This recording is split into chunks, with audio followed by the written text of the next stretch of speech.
Tēnā tātou katoa, good evening. Police have launched a homicide investigation after the deadly fire at a Wellington hostel. At least 6 people were killed after a blaze tore through Loafers Lodge early yesterday morning. Police were finally able to get into the building today to begin the grim task of identifying the dead and searching for more bodies. Nick Trubridge has the story. A deadly fire that's now officially a homicide inquiry. Because it's an arson and there are deaths involved, it is a homicide inquiry. 6 deaths, a list of those still missing, and now confirmation there were in fact 2 fires at Loafers Lodge that night. The first an unreported couch fire at about 10:30 p.m. Then 2 hours later, this, a raging inferno that claimed the lives of at least half a dozen people. I can say, having seen some early photographs, that the damage is extensive. That in some of the floors, and on the 3rd floor in particular, the roof has collapsed, and that in places on the floor, a pile of debris and burnt debris is stacked as high as 1 metre. Police finally getting access to the building today, met by confronting scenes.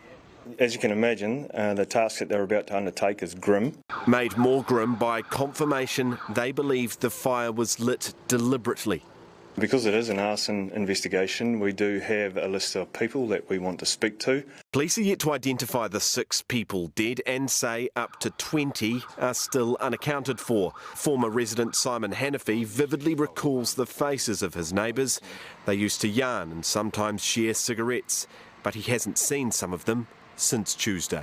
I haven't lost close friends, but I've lost associates that I've said hello to every day for about 4.5 months. Right. Or people that I've also known for a long time. Many are missing mates and don't know where to turn. Even today, doing the news interviews and that, there were 3 people who came up to me asking, do I know this person?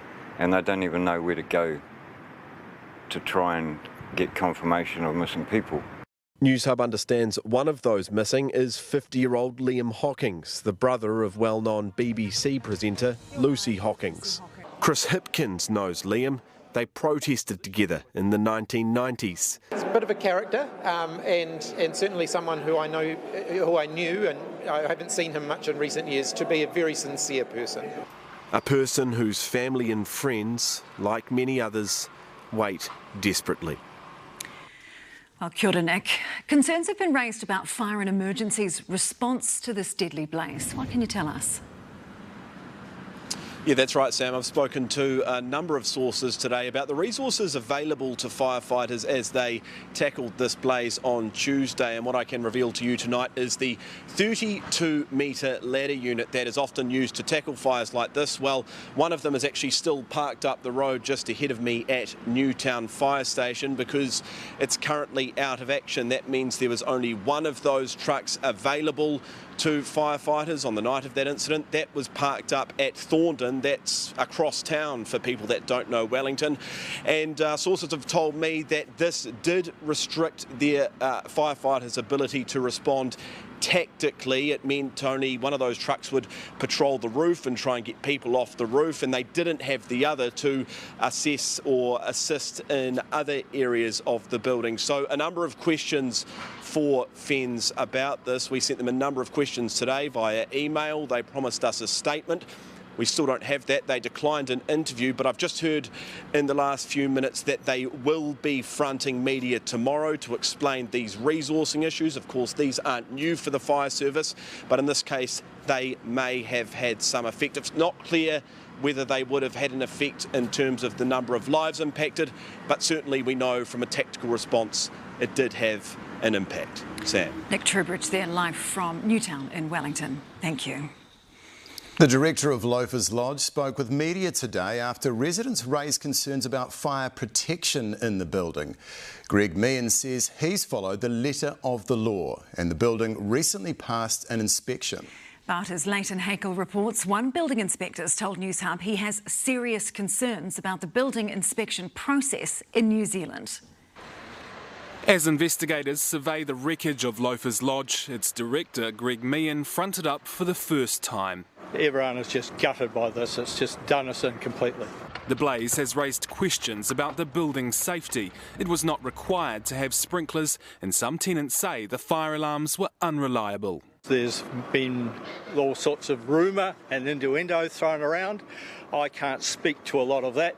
We have sort of 90-odd residents. There might be the odd disgruntled one. Meehan told Newshub when it comes to the building, he's followed the letter of the law and fire protection was up to scratch. I think so. The building was compliant in all means. It passed its building warrant of fitness this year and no concerns were raised by the independent inspector called an IQP. But another IQP who wants to remain anonymous is raising concerns about the warrant of fitness process in general. He says building owners can take advantage of the system by effectively shopping around for inspectors.